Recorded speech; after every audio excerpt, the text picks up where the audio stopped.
কলকাতা পাই। তুমি জানো কিনা you are darling of this whole Indian subcontinent, এই কথাটা জানো কিনা? হ্যাঁ, তাই আমাদেরও খুব ভালো লেগেছে তোমাকে এবার পেয়ে। দেশে দেশে বন্ধুত্ব বাড়ানো, এটা হলো আর্টিস্টের কর্তব্য। হ্যাঁ, আমি তো মনে করি যে artist is the cultural ambassador. আপনি কি বলেন? I also think so. হ্যাঁ, তো আমার মনে হয় যে যদি এক্সচেঞ্জ অফ আর্টিস্ট হয় হ্যাঁ হ্যাঁ, তাহলে মানে দুই দেশের মধ্যে অনেক বেশি বোঝাবুঝি বোঝাপড়াটা বেশি। হয় এবং বন্ধুত্বটা বাড়ে।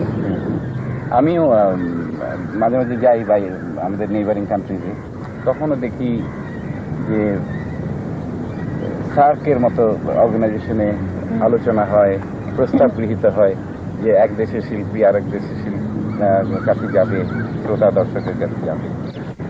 তাই সরকারি এই প্রত্যেকগুলো যত রাষ্ট্র আছে সার্কে, ওদের কি একটু কর্তব্য নয় যে এই ধরনের এক্সচেঞ্জ অফ আর্টিস্টের যেগুলো ফর্মাল ডিফিকাল্টিস থাকে সেগুলো একটু সহজ করে দেওয়া? হ্যাঁ, অবশ্যই। তুমি অনুভব করো তো নিশ্চয়ই? হ্যাঁ, নিশ্চয়ই। আজকে